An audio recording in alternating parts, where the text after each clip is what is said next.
Salut à tous les terriens amoureux de la chose ludique, c'est Magna Magister en direct de la bibliothèque. Et cette semaine, eh bien, j'aurai le grand honneur de vous présenter la gamme Mage l'Ascension.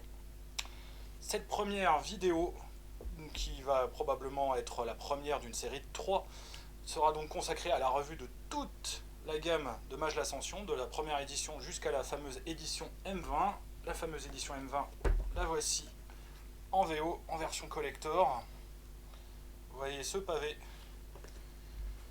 il en vaut largement la peine, puisqu'il vient évidemment de sortir en version française il y a seulement quelques mois dans nos contrées, et nous pouvons, on va dire, nous en réjouir largement.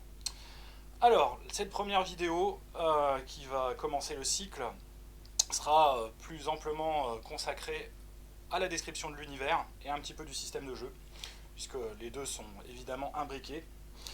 Et donc je vais me faire, on va dire, le plus grand plaisir de vous présenter ce que je considère être sûrement le jeu contemporain fantastique sur le thème de la magie, le meilleur, et de loin, de toute catégorie. Mage l'Ascension, donc, c'est un jeu qui est le troisième pilier du monde des ténèbres, paru donc en 93, et qui propose, purement et simplement, de jouer un mage. Mais pas n'importe quel mage, pas un petit magicien de bas étage, non. Une personne capable de plier la réalité, et donc de réaliser vraiment ce qu'il souhaite en manipulant le réel, en manipulant, on va dire, le monde autour de lui, pour qu'il puisse, on va dire, convenir à ce qui l'attend. Et c'est un pouvoir énorme qui échoue entre les mains, on va dire, d'un simple humain, donc un humain avec, on va dire, ses forces, mais surtout ses faiblesses. Mais on va voir donc que justement Mage est probablement le jeu qui offre, on va dire, le challenge le défi le plus, on va dire, énorme à relever, que ce soit, on va dire, en termes d'univers, puisque l'univers de Mage est un univers extrêmement dense, extrêmement complexe, avec énormément de choses, de considérations, on va dire, philosophiques, une terminologie vraiment vraiment propre, avec, on va dire, un système de magie donc, qui est libre et qui est probablement l'un des meilleurs systèmes de magie qui a été donné, on va dire, de créer, on va dire, pour ce mode, pour ce genre de jeu.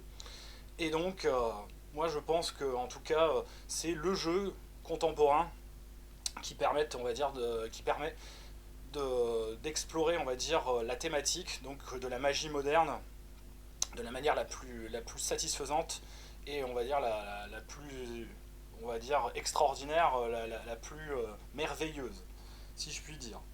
Voilà. Donc, l'univers de Mage. Eh bien, on va considérer tout d'abord que, voilà, il faut remettre les choses dans leur contexte, et nous sommes donc dans un monde qui est le monde des ténèbres, qui est régi tout de même par une cosmologie et une cosmogonie très particulière. Tout d'abord, elle a été décrite, on va dire, pour la première fois donc, dans le jeu Werewolf l'Apocalypse, enfin, c'est-à-dire Loup-garou l'Apocalypse, ou Werewolf the Apocalypse, excusez-moi, en 92, où là on découvre en fait toute la dimension spirituelle du monde des ténèbres, qui n'était que voilà, qui n'était à peine esquissée, on va dire, dans Vampire la Mascarade, qui lui est sorti en 91, dont je vous parlerai d'ailleurs dans une prochaine chronique, une prochaine semaine, sûrement bientôt d'ailleurs. Et donc, tout est régi en fait autour de 3 concepts dans cet univers qu'on appelle donc la triade, que sont donc le wild, alors en français ils appellent ça le chaos, donc le weather, le tisserand, et donc le ver, le worm, qu'on peut assimiler, on va dire, à l'entropie d'une certaine manière. Enfin, dans cette logique, l'univers est équilibré, on va dire, par ces 3 forces, le wild étant la force, on va dire, qui est créatrice, mais qui crée, on va dire, de manière brute, sans forme. Le weather, le tisserand, qui lui va donner forme à la création. Et le worm, qui lui va équilibrer, on va dire, le trop de création et le trop, on va dire, de mise en forme, si je puis dire. Donc, il est là, en fait, pour servir de balance.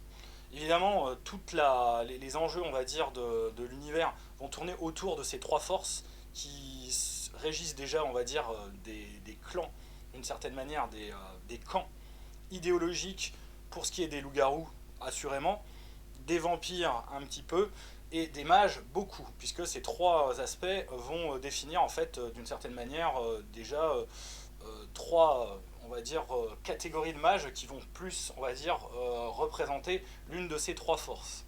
Au-delà de tout ça, il y a toute une hiérarchie évidemment d'esprit. Et c'est ça qui est important de comprendre dans le monde de mages, c'est que tout est en fait très et éminemment spirituel. La triade, elle, c'est, on va dire, des concepts cosmologiques qui sont là pour expliquer, on va dire, comment l'équilibre du monde est régi. Les esprits, c'est la hiérarchie en fait des entités. Et au départ, il y a, on va dire, une entité unique qu'on appelle justement l'unique, qui est là pour, on va dire, représenter l'ensemble des êtres, on va dire, spirituels, des moi spirituels. Cet être, dit-on, dans la cosmologie des mages, s'est fragmenté à un moment précis de la création, et chacun de ces fragments s'est lié à un être vivant, et va constituer ce qu'on appelle son avatar. C'est cet avatar, justement, qui va pouvoir, qui va permettre aux mages de pouvoir faire de la magie, mais de la vraie magie, c'est-à-dire de vraiment manipuler la réalité. Cet avatar, il a une très très grande importance pour le mage, dans la mesure où donc c'est la source de son pouvoir, mais c'est aussi son guide sur la voie, qui est justement la voie de l'ascension. Puisque le but du mage, il est marqué tout de suite des rechefs dans le titre, c'est évidemment de parcourir cette voie initiatique, cette voie d'illumination, qu'on appelle donc justement, qui est représentée en fait par son niveau de magie, qu'on appelle donc dans mage l'arrêté, du mot grec qui signifie normalement la vertu, la piété religieuse, la vertu, on va dire, de l'individu face, on va dire, au divin. Là, dans mage, ça représente en fait son niveau, on va dire, d'illumination par rapport, on va dire, à la compréhension de la réalité et à la manière de la déformer sans, on va dire, prendre de choc en retour. Car oui, au départ, le mage a la capacité, donc grâce à son avatar qui le guide, donc de manipuler la réalité, et il est confronté à cette réalité qui, elle, va se défendre. Et donc, il y a la masse des gens endormis, donc ceux qui n'ont pas leur avatar éveillé, qui va évidemment, petit à petit, au cours du temps, essayer de créer en fait une défense pour éviter que la réalité ne soit complètement, on va dire, manipulée par le mage. Et donc, il va créer en fait ce qu'on appelle donc une réalité, enfin les masses en quelque sorte ont créé une réalité qui est d'une certaine manière commune à tous et qui va résister d'elle-même à toute, on va dire, à toute tentative d'intrusion ou du moins de manipulation. Et donc le mage va se confronter à un autre concept du jeu très important qu'on appelle donc le paradoxe. Voilà.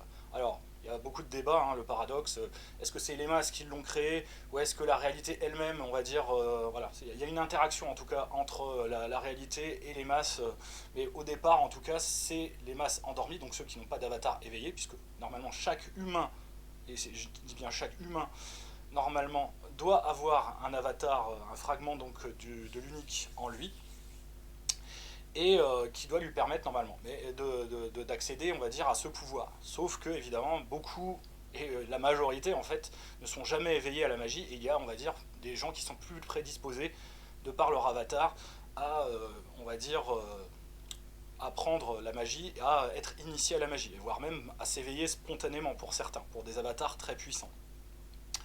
À savoir que, évidemment, l'avatar n'est pas que cela. L'avatar, en fait, quand l'humain meurt, eh ben, il se réincarne. C'est-à-dire qu'il va se regreffer à une autre âme, à une nouvelle âme, pour justement le guider potentiellement. Voilà. Donc ça, c'est pour, on va dire, les généralités sur la manière dont on va dire, ça fonctionne de manière assez cosmologique. Et à partir de là, évidemment, bah, c'est là que le bas blesse, puisque de ce concept, on va dire, de magie, qui est accessible à tous, de près ou de loin, de cette voie, on va dire, d'illumination qui permet normalement à l'individu, s'il arrive jusqu'en, on va dire, au sommet de jusqu'au bout en fait de son chemin d'illumination, normalement de devenir l'être le plus puissant, on va dire, de l'univers, le plus conscient, on va dire, de l'univers, ce que certains, on va dire, dans la cosmologie en tout cas appellent les oracles, qui sont les représentants en fait de chaque sphère de magie. Donc chaque sphère de magie, il y en a 9. Moi, l'univers est divisé en 9 sphères de magie. Donc que sont, alors que je n'en oublie aucune, alors la correspondance, pour manipuler l'espace et les distances, l'entropie, donc pour manipuler évidemment cette force, on va dire, qui à la fois, on va dire, est le symbole du chaos, mais également de la corruption, on va dire, de la décrépitude, de la, on va dire, d'une certaine manière, de la fin, quoi, de la fin irrémédiable, on va dire, de toute chose, et qui peut être aussi vue comme justement une force et une sphère corrompue, en fonction évidemment de son idéologie.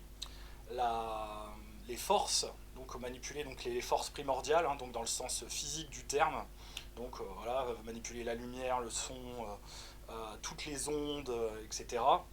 La vie, évidemment, pour manipuler tout ce qui est vivant, donc la psyché, pour manipuler donc l'esprit des humains, donc manipuler, leur donner des ordres, leur suggérer, on va dire, des idées, manipuler leurs rêves, manipuler leurs actions, etc.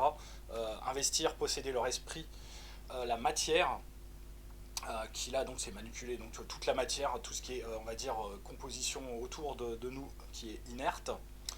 Après donc il me manque le temps, donc la sphère du temps qui elle, comme son nom l'indique, permet de manipuler le temps, donc voyager surtout dans le futur, accélérer le temps, accélérer on va dire ses actions, voir évidemment, deviner ce qui va se passer dans le futur, etc. Voyager dans le passé, c'est un peu plus difficile, mais c'est possible.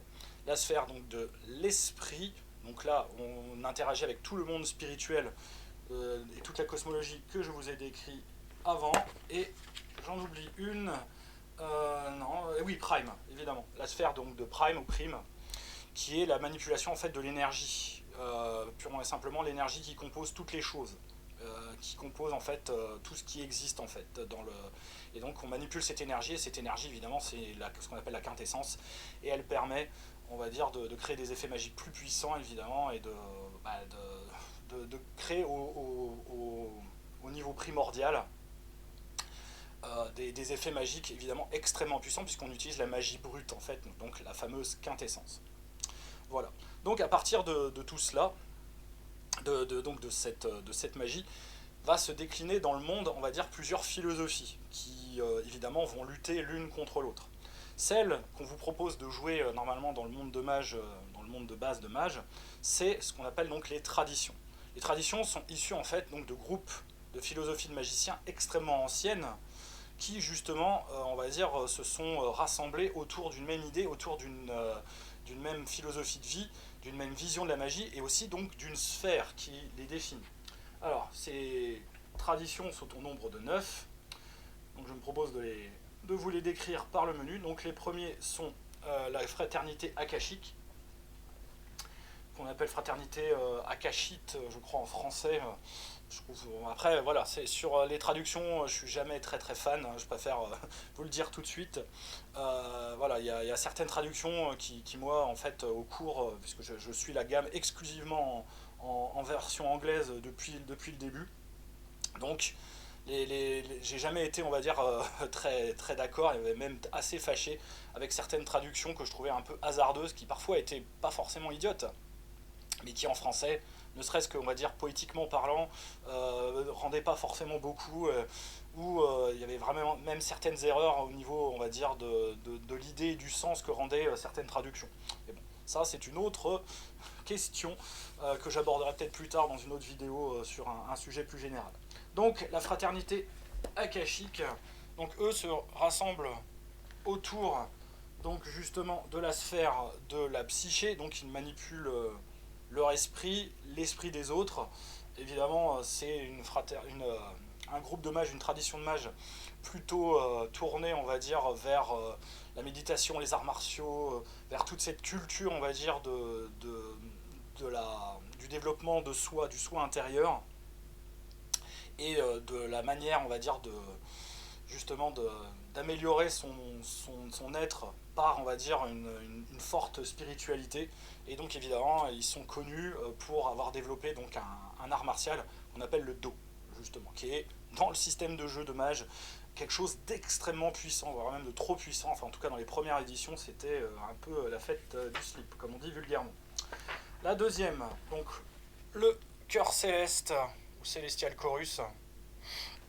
Donc eux se sont organisés autour de la sphère du Prime. Eux, ce sont des, on va dire, des fervents, des croyants, qui sont en fait à l'origine, on va dire, dans toutes des mages très, très impliqués en fait dans toutes les religions monothéistes, puisqu'ils croient en une seule entité, qui est donc justement l'unique.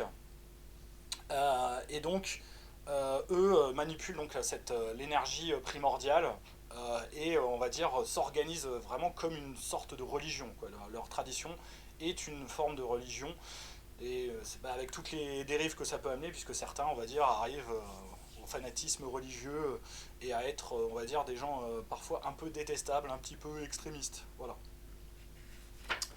Le culte de l'extase, comme dirait l'autre, mon préféré. En effet, j'ai une grande affection en fait pour cette tradition, qui elle propose en fait purement et simplement donc à travers la sphère du temps, de rentrer en fait en harmonie avec le monde en faisant, on va dire, le plus d'expérimentation possible.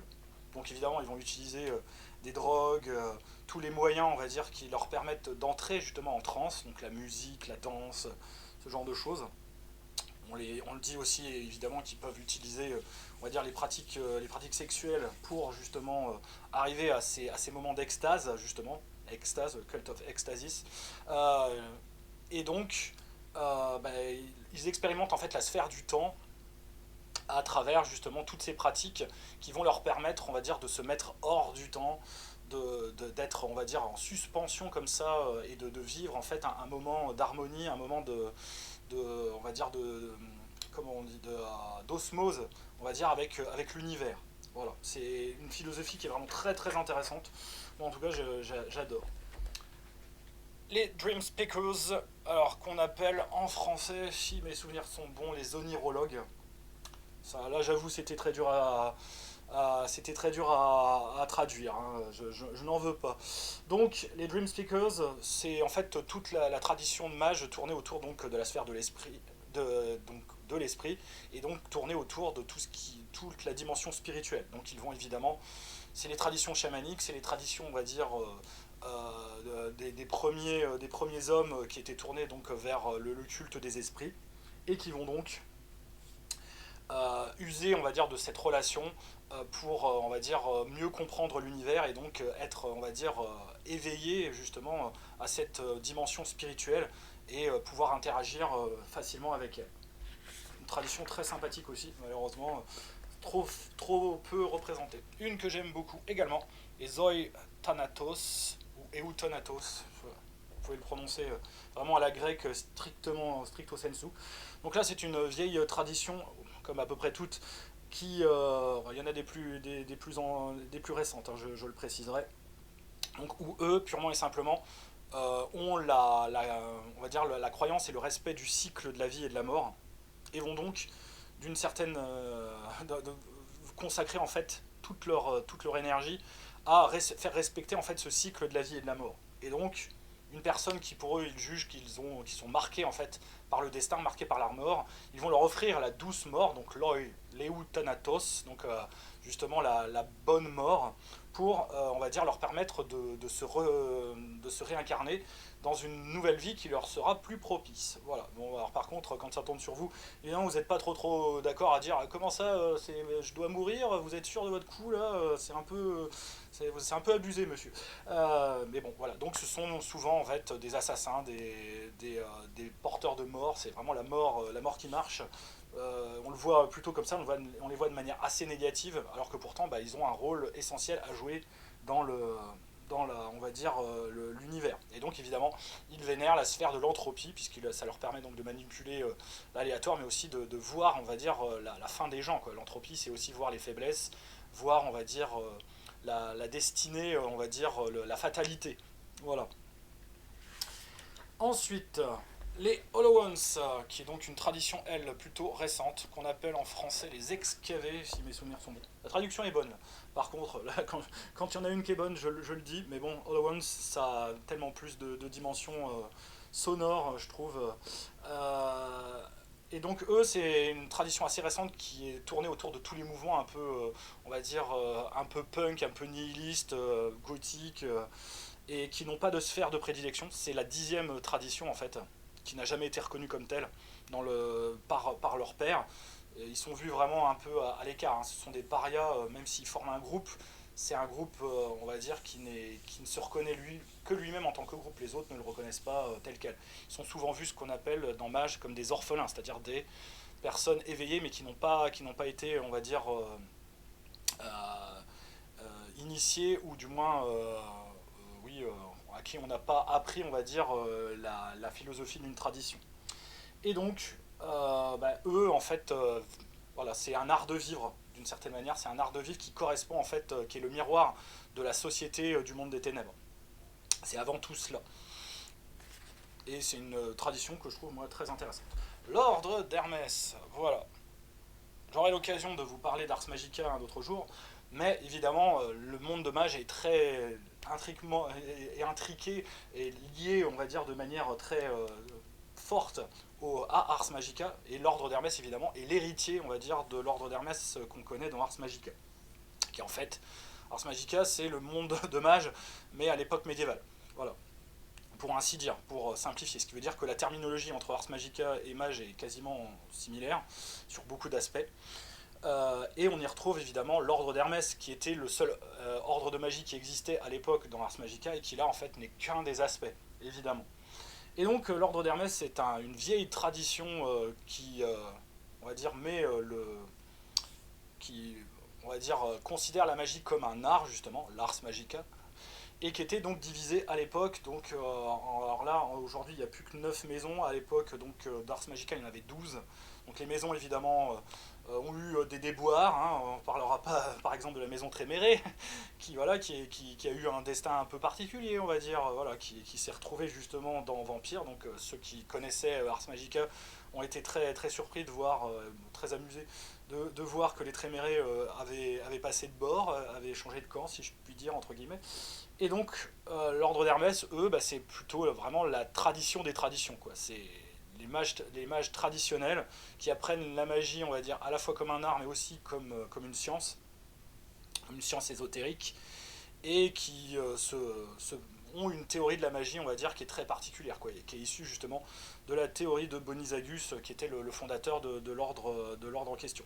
Donc là, pour vraiment connaître bien l'ordre d'Hermès, il faut se référer à Ars Magica, c'est la meilleure des références à ce sujet, pour connaître un peu plus, on va dire, justement, ce, cet ordre de magie qui vraiment est, on va dire, le pilier traditionnel, la ligne, on va dire, la plus stricte là-dedans. Sachant que, évidemment, l'ordre d'Hermès a ses propres moyens, évidemment, de contrôle.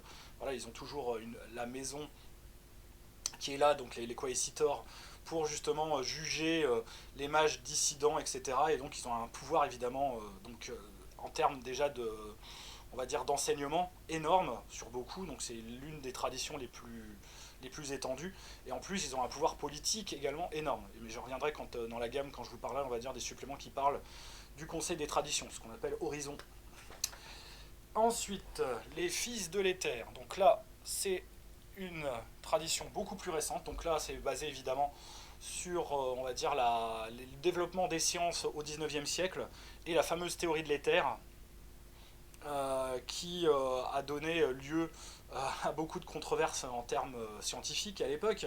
Et eux, en fait, ce sont en fait les mages qui utilisent la magie pour, on va dire, générer une science plutôt folle. Donc c'est vraiment tous les héritiers on va dire, de cette tradition des mages, comme par exemple le docteur Frankenstein, qui va créer, on va dire, des êtres magiques à partir de... Oui, c'est vrai que j'ai oublié de dire, donc les fils de l'éther, eux, c'est évidemment la matière.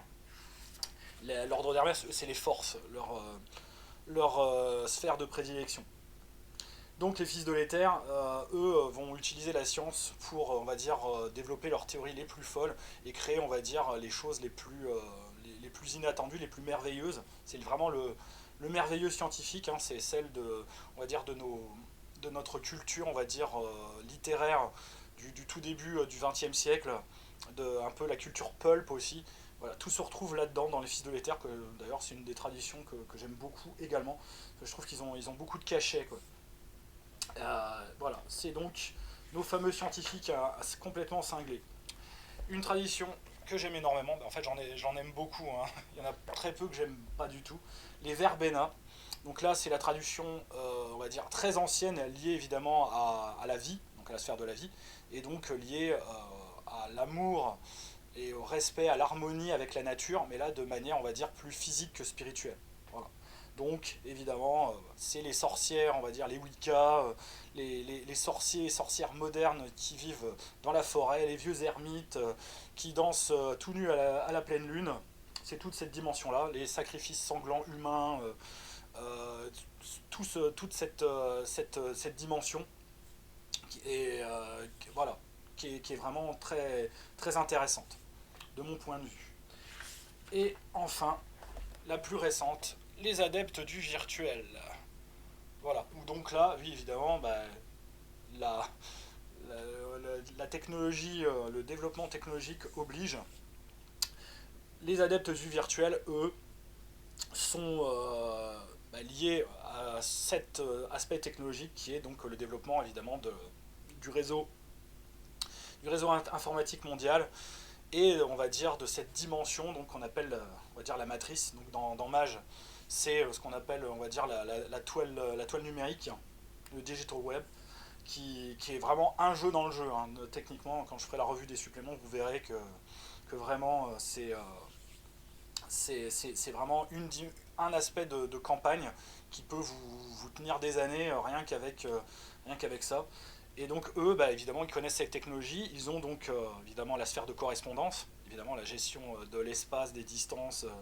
Voilà, ça c'est leur dada.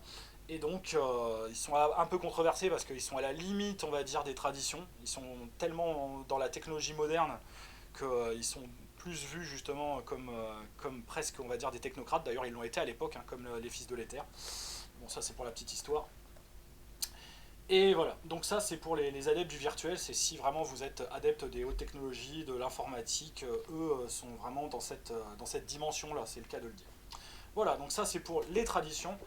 Opposé à eux, il y a, alors là je vais prendre, pour vous l'illustrer, la M20, ce sera plus simple, parce que dans la M20 tout est résumé.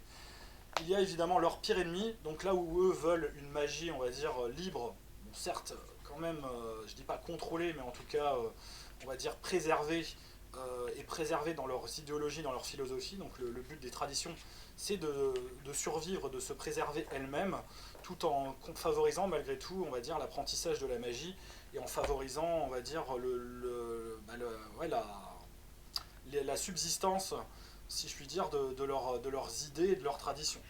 Et donc, face à eux, il y a évidemment le grand ennemi, la technocratie. La technocratie, elle, se place au plus proche, on va dire, du tisserand, et donc de cette idée, en fait, de la cristallisation, de la normalisation, de l'uniformisation, de la conformité, en fait, avec une idée qui est évidemment de stabiliser au maximum la réalité et de faire en sorte qu'elle soit presque immuable. L'idée est là-dedans. L'idée est en fait est de faire en sorte que la réalité des humains, on va dire, soit des plus, on va dire, contrôlables, justement parce que et eux en fait en veulent le contrôle et parce que on va dire eux ils jugent que c'est on va dire la meilleure voie possible pour le destin de l'humanité. Chacun en fait a sa propre vision de l'ascension. Les mages, eux, l'ont par, on va dire, la magie libre et on va dire les traditions personnelles et ce qu'on appelle aussi, on va dire, sa propre vision de la magie qu'on appelle le paradigme.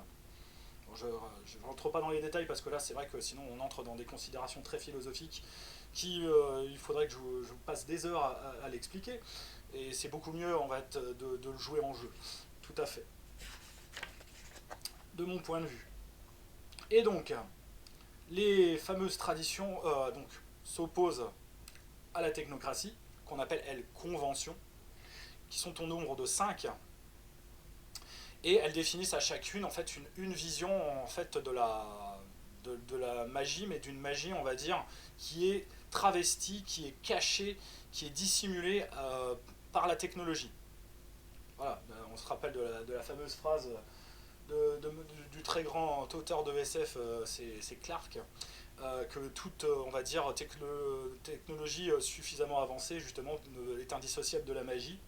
Ben là, c'est le cas, c'est que eux, en fait, vont faire en sorte de travestir leur magie sous forme de technologie pour justement que la réalité ne les rejette pas et donc limiter en fait le paradoxe et également augmenter leur pouvoir. Parce que les mages, eux, des traditions, vont tout de suite se prendre un paradoxe énorme parce que la réalité va résister de manière très forte. Eux, évidemment, vont réussir à plus ou moins endormir les masses et à faire en sorte qu'ils ne résistent pas et que donc ils ne soient pas sujets au paradoxe. Voilà. Donc dans les traditions qui vous sont proposées, il y a deux bases. Donc itération X. Itération X, donc c'est tout ce qui est ce qui tourne autour en fait de la cybernétique, de la robotique, voilà, du moi, comment dire, du transhumanisme en fait, de la philosophie transhumaniste. Voilà, des intelligences artificielles, ce genre de choses. Et donc tout ce qui tourne autour de ces technologies et évidemment de la magie qui peut aller, on va dire, qui peut en fait raisonner autour de tout cela. Donc leurs sphères d'affinité sont les forces, la matière et le temps en particulier. Une autre, donc le nouvel ordre mondial, New World Order. Donc eux, c'est la manipulation évidemment des foules, des médias, de l'information. C'est vraiment, on va dire, l'archétype même de Big Brother, voilà, c'est la surveillance en fait de l'humanité pour que rien ne transparaisse. Donc c'est eux vraiment, parmi les traditions, là où l'itération X c'est plus une force de frappe, en termes de jeu si je puis dire. New World Order, c'est vraiment l'acteur majeur qui va poser des problèmes à vos personnages des traditions, si ce sont des personnages des traditions. Parce que ce n'est qu'un des modes de jeu. On peut aussi d'ailleurs jouer des membres de la technocratie, c'est permis, on va dire, on va dire tout à fait possible grâce à justement à la M20 et à des suppléments. Mais donc la proposition ludique de base de Mage, malgré tout, c'était de jouer des membres des traditions. Et donc, le New World Order va être, voilà, c'est les hommes en noir, c'est, on va dire, toute cette dimension des gens qui vont en fait, comme dans la série par exemple Le Prisonnier, ou dans les pires séries on va dire d'espionnage, vont vous alpaguer, vous torturer, vous restructurer mentalement. C'est vraiment comme dans 1984 hein, également. C'est vraiment les références majeures à ce niveau. Et c'est sûrement l'ennemi, on va dire, des mages le plus redoutable. Les progénitors, donc eux, ce sont en fait des scientifiques spécialistes du clonage, de la manipulation génétique. Donc eux utilisent surtout leur technologie magique pour justement faire des expériences pas très reluisantes. Ils sont à l'origine évidemment d'énormément de sales bestioles que vous pourrez mettre dans les pattes de vos PJ. Mais voilà, c'est plus une convention, on va dire, plus d'arrière-plan, je dirais. Parce qu'ils ne sont pas acteurs autant, on va dire, que le Nouvel Ordre Mondial. Le Syndicate. Alors, un acteur très subtil, mais un acteur tout de même. Eux, c'est en fait c'est la convention de la technocratie qui va s'occuper évidemment de réguler tout ce qui est économie, évidemment. Donc ils sont derrière, on va dire, toutes les théories de l'économie mondiale et de la stabilité de l'économie mondiale. Et voilà. Et il y a énormément de choses à faire avec eux, donc évidemment ils sont derrière voilà, la mafia, les casinos, les traders, les grandes entreprises, bref, tout là où l'argent, comment dire, est roi, eux ils sont là. Et ils sont particulièrement puissants. Mais pareil, c'est un ennemi plus en retrait, plus de l'ombre, que les gens, qu'on aura moins on va dire, à affronter de manière directe par rapport au Nouvel Ordre Mondial ou à Itération X, qui eux sont vraiment de la force de frappe. Et enfin pour la dimension spirituelle, les Void Engineers, donc les ingénieurs du vide, eux, voilà, c'est si vous voulez jouer, on va dire, une dimension un peu Starship Trooper, Alien, il y a possibilité de le faire dans Mage, de toute façon quasiment tout est possible. Et donc, eux, explore, excusez-moi, explore les dimensions spirituelles et de manière, on va dire, plus comme s'il le faisait du point de vue d'explorateurs spatiaux d'une certaine manière.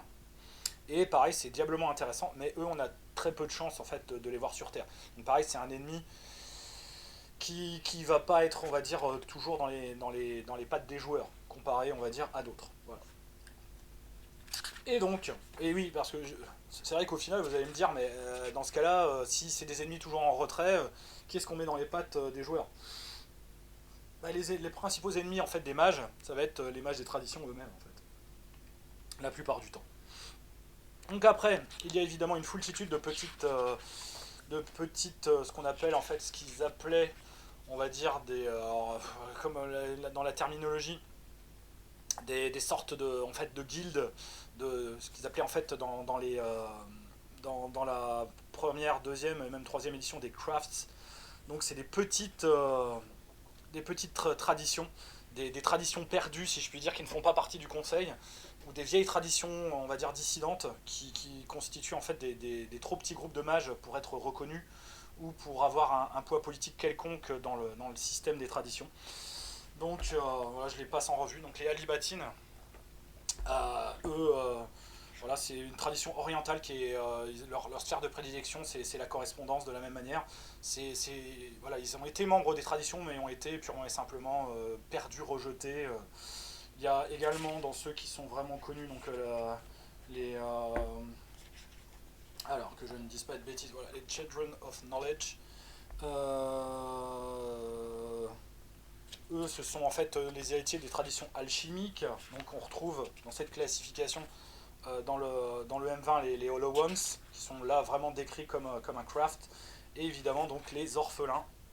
Et plein d'autres, hein. Il y en a plein d'autres qui sont, mais c'est vraiment, on va dire, très c'est du détail, hein. Franchement. Alors après, si vous voulez les jouer, évidemment, c'est plutôt intéressant, mais je trouve que ça rajoute un peu trop de choses. Mais bon, c'était un peu le problème, on va dire, de la gamme. C'était justement l'exhaustivité un peu trop exhaustive, c'est le cas de le dire, de pas mal de choses, qui fait qu'on en rajoutait tellement de couches qu'à la fin, c'était un peu écœurant. Voilà. Alors, au-delà donc de la technocratie et des traditions, il y a donc deux autres pôles extrêmement importants à comprendre, qui eux sont pas en fait des personnages joueurs, mais qui sont les ennemis peut-être que les traditions vont voir encore plus que la technocratie, parce que de toute façon la technocratie elle est quelque part partout. Donc c'est leur ennemi, on va dire, de premier plan, mais c'est un ennemi quand même, on va dire, plus invisible, plus discret, parce qu'ils vont pas s'affronter directement, enfin souvent pas autant directement que ces deux autres pôles qui eux sont beaucoup plus extrémistes, c'est-à-dire ceux qui sont issus, on va dire, de la philosophie donc du chaos, du wild, ce qu'on appelle les maraudeurs. Donc là, ce sont des mages complètement fous qui on va dire que la réalité en fait n'accepte plus parce qu'ils ont un niveau de magie, un niveau, on va dire, d'expression en fait de leur paradigme, donc de leur manière d'exprimer la magie dans le monde, tellement, on va dire, énorme, qu'ils en arrivent en fait à être rejetés par la réalité, mais aussi en fait à provoquer du paradoxe, pas seulement sur eux, mais sur tous les autres personnes qui les côtoient. Donc souvent ils sont réfugiés dans des sphères dimensionnelles très lointaines, et ils débarquent, on va dire, pour foutre le dawa, et pour, on va dire, réaliser leurs dessins qui sont la plupart du temps complètement incompréhensibles. Le deuxième pôle, évidemment, c'est ceux qui sont issus du ver. Voilà, donc là, il faut plus se référer à Werewolf, The Apocalypse.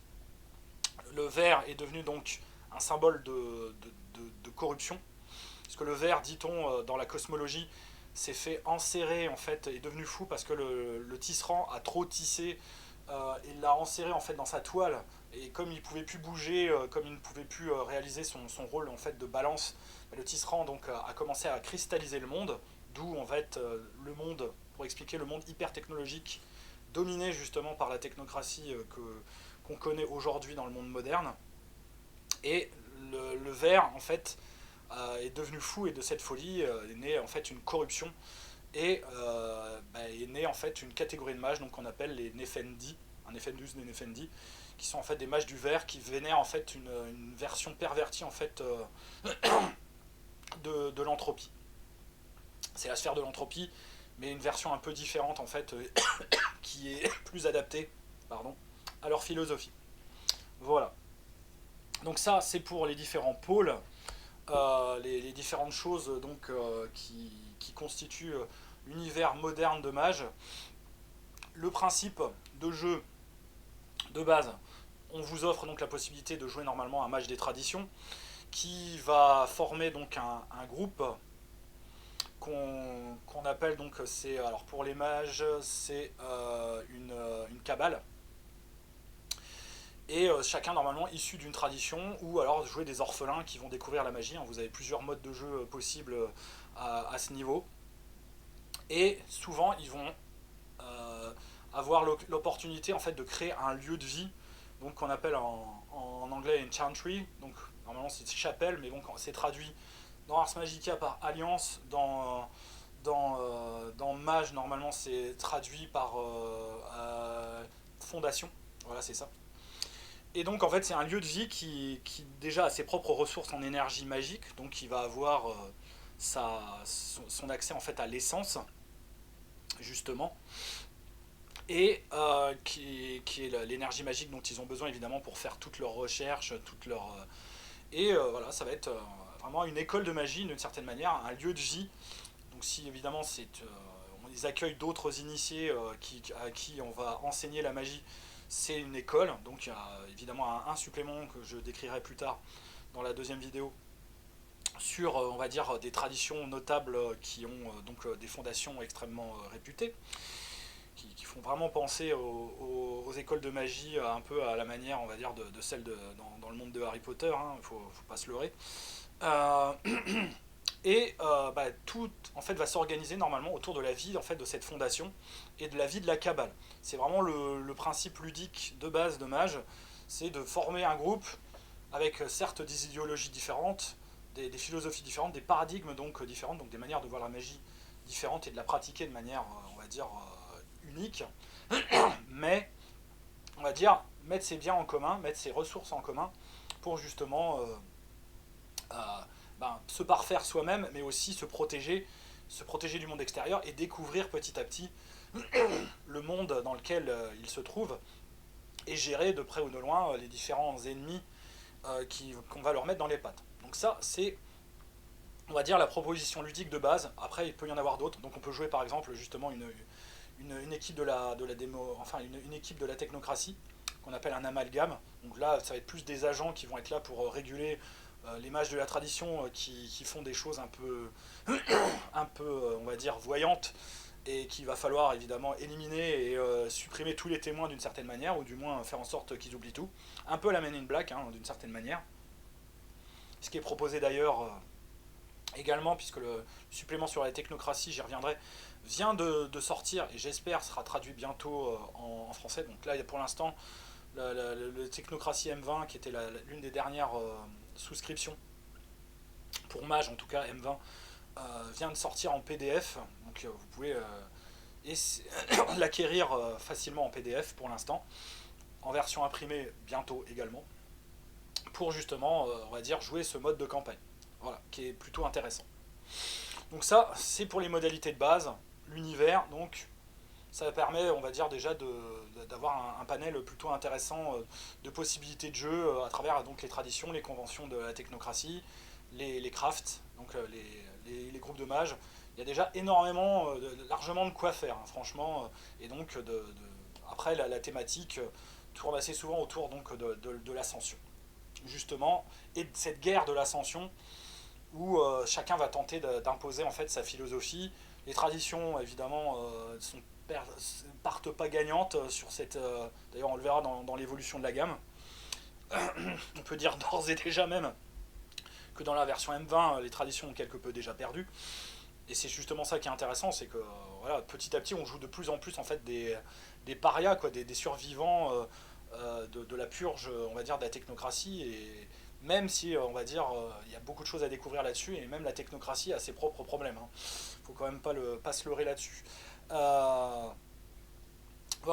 Donc, Pour ce qui est du système de jeu, alors, c'est un jeu du monde des ténèbres, donc qui tourne autour de ce qu'on appelle le Storyteller System, donc le système du compteur, où donc on utilise des D10 de manière assez simple. On crée en fait comment dire, une poignée de D10, un pool de D10, qui est souvent donc, je montre la feuille de personnage, la somme donc de l'attribut plus la compétence, où pour la magie on va jeter donc justement son arrêté, euh, et on va essayer en fait de faire des succès en fonction de la difficulté qui est donnée par le MJ. Donc souvent c'est une difficulté moyenne de 6, donc tout ce qui fera 6 ou plus, ça fait un succès. Donc après il y a des règles en fonction des éditions, hein. Par exemple dans la dernière, si on fait 10, on peut considérer ça comme un double succès, ou on va dire avant avec la spécialité on avait la possibilité de relancer un D10, etc. Mais bon, c'est toujours à peu près le même principe. Et pour la magie, eh ben, on jette autant de dés que son arrêté, donc on jette pas bien gras, hein. Souvent on commence on a 2-3 dés à lancer et on va essayer en fait de faire également des succès, mais on a la possibilité de réduire cette difficulté, pas avec on va dire de la quintessence, donc qui va baisser la difficulté. On peut avoir également des faucilles, donc des objets qui vont nous donner plus de chances, on va dire, de réussir, donc ils vont baisser également la difficulté. Il y a les circonstances. Le système de magie vraiment est à la fois très libre mais très complexe, dans le sens où il faut définir la manière dont on voit la magie, définir ce qu'on veut faire très précisément et comment on va le réaliser. Après, le MJ lui doit déterminer si oui ou non bah, ça peut passer, comment dire, pour une coïncidence, si ça peut être, on va dire, assez vulgaire mais il n'y a pas de témoin, donc ça provoquera pas de paradoxe, ou alors si justement il y a des témoins et donc ça peut générer le maximum de paradoxes. Et donc là, évidemment, l'échec est terrible. Ça peut aller, on va dire, jusqu'à des blessures physiques, donc ce qu'on appelle le backlash, un choc en retour, et ça peut aller même jusqu'à l'apparition en fait d'un esprit qui est là pour réguler justement la réalité, la magie, ça existe aussi, et qui peut vous infliger, on va dire, des, des punitions, des malédictions assez terribles. Le pire étant évidemment sur la sphère du temps qui est tellement, on va dire, tabou, que si on essaye de faire certaines choses, une personne, enfin, un esprit peut apparaître pour vous faire cesser d'exister, faire en sorte que vous n'ayez jamais existé. Bon, évidemment, ça c'est le pire du pire. Donc ça, c'est pour le système de base. Le personnage, donc, lui, est défini par ses attributs, ses compétences, ses sphères de magie. Donc il y a son pool, comment dire, de quintessence et de paradoxe dans cette version-là. Donc son arrêté, son niveau de magie, et également il est défini donc par des aspects plus roleplay, que sont donc sa nature et son attitude. Donc là, c'est un guide de roleplay, et c'est également une possibilité pour le joueur, s'il joue correctement son personnage, de récupérer des points de volonté qui sont très importants, puisque les points de volonté, ça donne des succès automatiques, tant que, évidemment, on génère au moins un succès de manière normale. Sur les jets de magie, c'est quasiment, on va dire, voilà, vous en utilisez à l'appel, donc c'est très important. Vous avez également un point important, c'est l'essence. L'essence, c'est le rôle, la nature même de votre avatar. Donc il y a 4 essences qui sont possibles à jouer, plus une cinquième qui est théorique. Donc l'essence dite pattern, qui elle, on va dire, c'est plutôt une essence traditionnaliste, donc on aura un avatar qui sera plutôt pépère, qui vous poussera à faire des choses plutôt voilà, dans les règles, dans les clous, bien dans le cadre.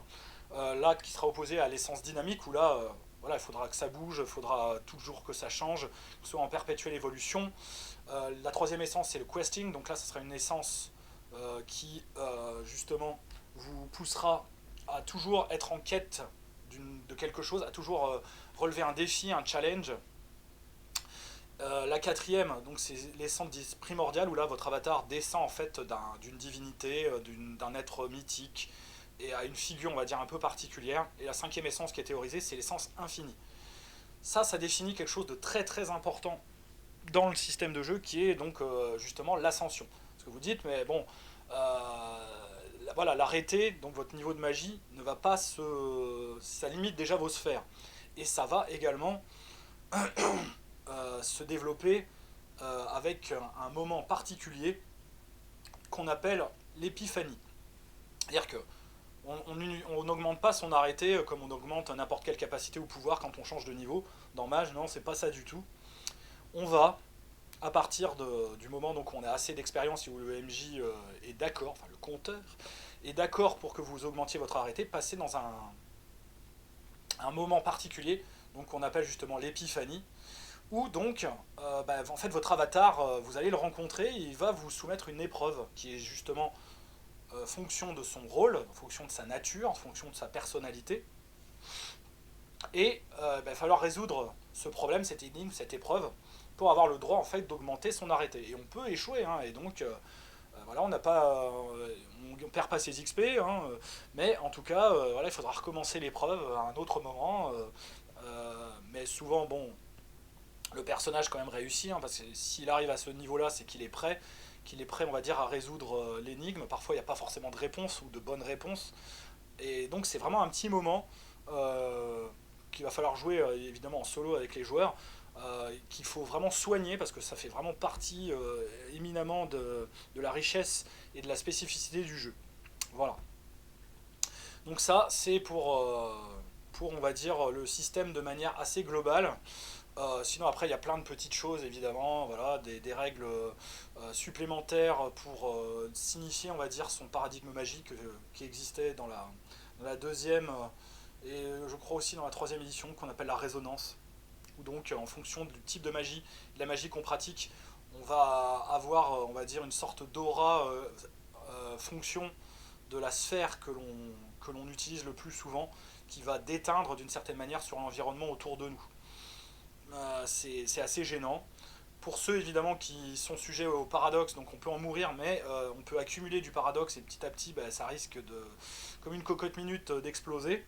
Donc il faut passer, on va dire, par une sorte de période où on va faire redescendre la pression, qu'on appelle le quiet, une période donc de silence, où donc on va devoir expurger ce paradoxe qui nous pollue d'une certaine manière, qui pollue notre moi.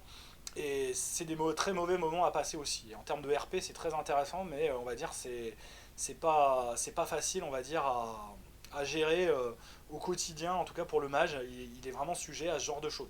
Et ça, vraiment, dans les autres jeux du monde des ténèbres, on n'a pas hein, toutes ces dimensions justement spirituelles où on doit, on va dire, voilà, gérer au mieux ses pouvoirs et où le fait d'utiliser ses pouvoirs, finalement, ça se fait pas à la légère, quoi, parce qu'au fil du temps, les gens vont, les joueurs vont chercher justement à faire une magie des plus subtiles, des plus déjà décrites en termes vraiment de RP, de roleplay, mais également, on va dire, celle qui va leur faire prendre le moins de risques possible, en fonction évidemment de leur paradigme.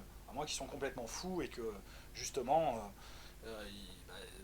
ils s'en fichent complètement et qu'ils fassent une magie atrocement vulgaire au vu de tous et que ça finisse mal évidemment, hein, parce que ça finit de toute façon toujours mal, hein, très sincèrement, j'ai jamais vu, on va dire, de gens avoir suffisamment de chance pour y échapper. À un moment, ça finit leur tour de bâton arrive toujours à arriver. Voilà. Donc, je pense avoir fait le tour pour ce qui est de la description de l'univers. Et j'y reviendrai de façon sur des éléments d'univers quand je vous présenterai les suppléments pour la première, deuxième et troisième édition. Et donc, on va passer aux vidéos suivantes, qui sont donc la deuxième vous décrira les suppléments de la première et de la deuxième édition. Et la troisième vidéo vous décrira les suppléments donc, de la troisième édition et de l'édition M20. Voilà. Donc ça c'est pour le plan à peu près. Donc merci d'avoir regardé en tout cas cette première vidéo. N'oubliez pas de mettre un petit pouce pour m'encourager, de mettre des commentaires si vous voulez voilà, des précisions sur certains aspects de l'univers.